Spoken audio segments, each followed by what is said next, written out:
As we approach the 20th anniversary of the September 11th attacks on our country, the Maricopa County Attorney's Office would like to feature some of our staff who were at the site of the attacks during or after the morning of the 11th or served our country.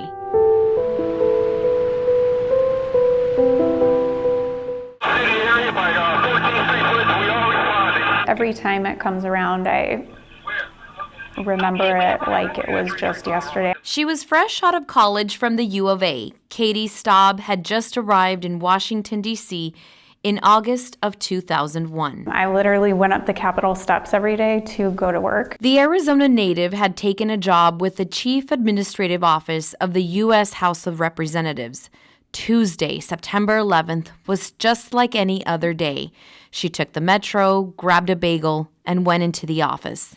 That's when she knew this was not an ordinary day. When I got to my office, everyone was in chaos. We always had TVs on because we would watch what was happening on the House floor. So that wasn't unusual, but they had switched it over to CNN. And at that point, a plane had already hit the World Trade Center. That is about as frightening a scene as you will ever see. Now, 20 years later, and a prosecutor for the county attorney's office, Katie is sharing the intimate details of how that day played out. The chief administrative officer came up to me and looked at me and said, "I need you to sit down and answer the phone." I honestly didn't really want to. Others in the office had panicked and left. Katie and a colleague, a former Marine, were eventually evacuated from the Capitol building. I think about the chaos afterwards because all of the government buildings on the Hill and everywhere in DC were evacuating all at once, and the metro shut down. So there was really no way for people to get anywhere, and we were walking in these huge crowds on the freeways, and I ended up walking with my colleague Chris. We walked almost all the way to her house, which was out in Northern Virginia.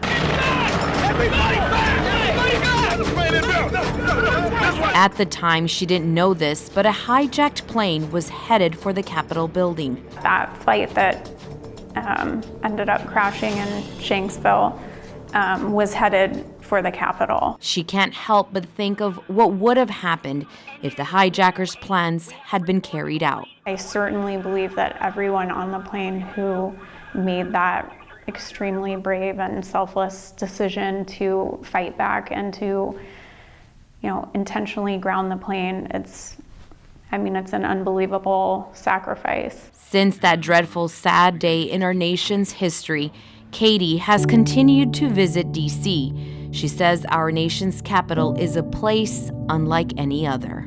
When I do go to D.C., I love going back to the Capitol and all of those areas and relive all the good times because it was an amazing part of my life. So something that I definitely still look back on favorably. We are proud and honored to have introduced you to the service of our team member, Katie Staab.